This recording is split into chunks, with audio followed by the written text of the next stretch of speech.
बुद्ध की तुलना में सभी महान धार्मिक गुरु बहुत छोटे पड़ जाते हैं। वे तुम्हें अपना अनुयायी बनाना चाहते हैं। वे चाहते हैं कि तुम एक निश्चित अनुशासन का पालन करो। वे चाहते हैं कि तुम्हारे तौर तरीके, तुम्हारी नैतिकता, तुम्हारी जीवन शैली एक व्यवस्थित तरीके से हो। वे तुम्हें ढालकर एक सुंदर जेल की कोठरी दे देते हैं। बुद्ध पूरी तरह से स्वतंत्रता के लिए अकेले खड़े हैं। बिना स्वतंत्रता के व्यक्ति अपने परम रहस्य को नहीं जान सकता। जंजीरों में बंधा हुआ वह आकाश में अपने पंख फैलाकर उस पार की यात्रा पर नहीं जा सकता। सभी धर्म व्यक्ति को जंजीरों से बांधकर किसी तरह लगाम लगाए हुए उन्हें अपने वास्तविक स्वरूप में रहने की इजाजत नहीं देते, अपितु वे उसे एक व्यक्तित्व और मुखौटे दे देते हैं और इसे वे धार्मिक शिक्षा का नाम दे देते हैं। बुद्ध कोई धार्मिक शिक्षा नहीं देते। वे केवल चाहते हैं कि जो भी हो तुम सहज रहो। यही है तुम्हारा धर्म, अपनी सहजता में जीना। किसी मनुष्य ने आज तक स्वतंत्रता से इतना प्रेम नहीं किया।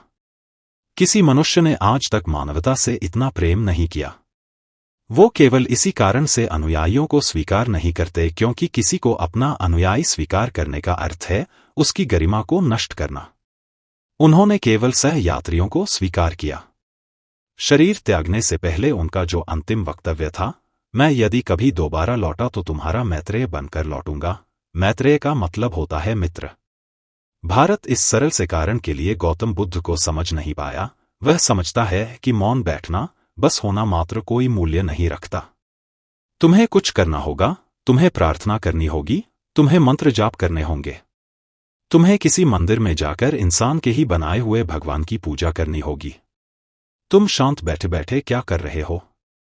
और गौतम बुद्ध का सबसे बड़ा योगदान यह है कि तुम अपनी शाश्वतता, अपनी लौकिक सत्ता को प्राप्त कर सकते हो अगर तुम बिना किसी उद्देश्य के, बिना किसी इच्छा के और बिना किसी लालसा के शांत बैठ सको, बस अपने होने का आनंद लेते हुए उस खाली अंतराल में जहां सहस्त्र कमल खिल उठते हैं। गौतम बुद्ध अपने आप में एक श्रेणी है। सिर्फ कुछ ही लोगों ने उनको समझा है। यहां तक कि उन देशों में जहां बौद्ध धर्म एक राष्ट्रीय धर्म है, थाईलैंड, जापान, ताइवान में यह एक बौद्धिक दर्शन बन गया है। झाजेन, मनुष्य का मौलिक योगदान मिट गया है। शायद तुम लोग ही केवल हो जो गौतम बुद्ध के निकटतम समकालीन हो। इस मौन में, इस शून्य में, इस मन से अमन की छलांग में तुम एक अलग ही शून्य में प्रवेश कर जाते हो, जो कि ना बाहर का है ना ही भीतर का, बल्कि दोनों के पार है। मेरा संदेश है, गौतम बुद्ध को समझने की कोशिश करो। वे सबसे सुंदर लोगों में से हैं जिन्होंने इस धरती पर कदम रखा। H.G. वेल्स ने अपने विश्व इतिहास में एक वाक्य लिखा है जो कि स्वर्ण अक्षरों में लिखा जाने योग्य है। गौतम बुद्ध के बारे में लिखते हुए वह कहता है, शायद गौतम बुद्ध ही सिर्फ ऐसे नास्तिक व्यक्ति है जो फिर भी बहुत ईश्वर स्वरूप है। उस प्रकाश में, उस संबोधि और निर्वाण के क्षण में उन्हें किसी भगवान के दर्शन नहीं हुए। संपूर्ण अस्तित्व दिव्य है, वहां अलग से कोई निर्माता नहीं है। पूरा अस्तित्व ही प्रकाश से ओतप्रोत है, चेतना से ओतप्रोत, इसलिए कोई भगवान नहीं है, वरन वहां भगवत्ता है।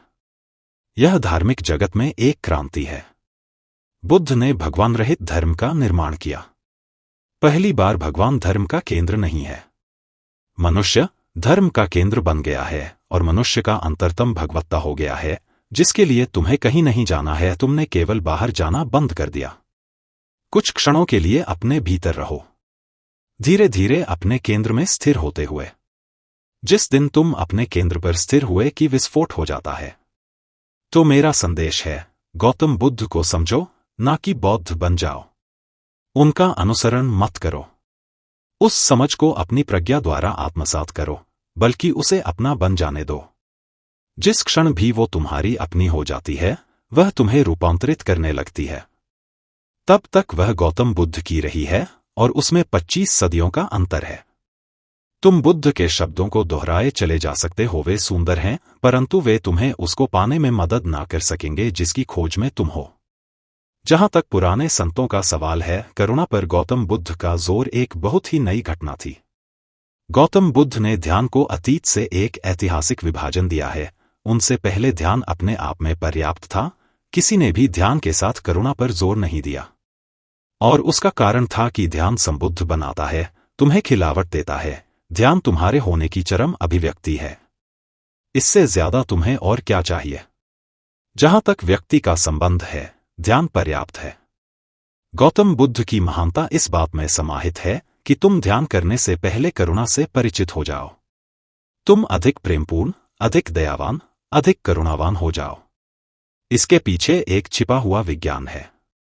इससे पहले कि व्यक्ति संबुद्ध हो, यदि उसके पास एक करुणा से भरा हृदय हो तो संभावना बनती है कि ध्यान के उपरांत वह दूसरों को वही सौंदर्य, वही ऊंचाई, वही उत्सव जो उसने खुद हासिल किया है, पाने में मदद कर सके। गौतम बुद्ध ने संबोधि को संक्रामक बना दिया है। पर यदि कोई व्यक्ति महसूस करे कि वह घर लौट आया है, तो फिर किसी और की क्या चिंता लेनी? बुद्ध ने पहली बार आत्मज्ञान को निस्वार्थ बनाया है। उन्होंने इसे सामाजिक जिम्मेदारी बनाया है। यह एक महान परिवर्तन है। लेकिन आत्मज्ञान से पहले करुणा सीख लेनी चाहिए। यदि इसे पहले सीखा ना गया तो आत्मज्ञान के उपरांत कुछ भी सीखने को नहीं बचता। जब कोई अपने आप में उन्माद से भर जाता है तो करुणा तक उसकी खुद की प्रसन्नता में बाधा बन जाती है। उसके उन्माद में एक प्रकार का विघ्न पड़ जाता है। इसलिए सैकड़ों आत्मज्ञान को उपलब्ध हुए हैं, परंतु सद्गुरु बहुत कम। संबुद्ध हो जाने का मतलब जरूरी नहीं कि तुम सद्गुरु भी हो जाओ। सद्गुरु हो जाने का अर्थ यह कि तुम में अनंत करुणा है और तुम अपने भीतर की उस परम शांति के सौंदर्य में अकेले जाने से शर्मिंदगी महसूस करते हो जो तुमने आत्मज्ञान द्वारा प्राप्त की है। तुम उन लोगों की मदद करना चाहते हो जो अंधे हैं, अंधकार में हैं और अपने लिए मार्ग टटोल रहे हैं। उनकी मदद करना आनंददायी है, ना कि कोई बाधा। असलियत में तो जब तुम अपने आसपास बहुत सारे लोगों को खिलते देखोगे तो यह एक और ज्यादा समृद्ध आनंद बन जाता है। तुम एक बंजर जंगल में अकेले वृक्ष नहीं हो जो उग गया है, जहां कोई और वृक्ष नहीं उग रहा। जब तुम्हारे साथ सारा जंगल खिलता है तो आनंद हजारों गुना बढ़ जाता है। तुमने अपने आत्मज्ञान को दुनिया में क्रांति लाने के लिए उपयोग किया। गौतम बुद्ध केवल आत्मज्ञानी नहीं है, लेकिन एक आत्मज्ञानी क्रांतिकारी। उनकी चिंता इस दुनिया के लोगों के प्रति गहरी है। वे अपने शिष्यों को सिखाते थे कि जब तुम ध्यान करो और उससे तुम्हें मौन और शांति मिले, तुम्हारे भीतर गहरे आनंद के बुलबुले उठने लगे तो उसे रोको मत, उसे पूरे संसार में बांटो। और कोई चिंता ना लो, क्योंकि जितना तुम दोगे उतना ही तुम और देने के लिए सक्षम हो जाओगे। देने का भाव बहुत महत्व रखता है, क्योंकि एक बार तुम्हें इस बात का पता चल जाए कि देने से तुम कुछ खोते नहीं, बल्कि इसके विपरीत यह तुम्हारे अनुभवों को कई गुना बढ़ा देता है। परंतु जिस व्यक्ति ने कभी करुणा नहीं जानी, उसे देने के रहस्य का पता नहीं, उसे बांटने के रहस्य का पता नहीं।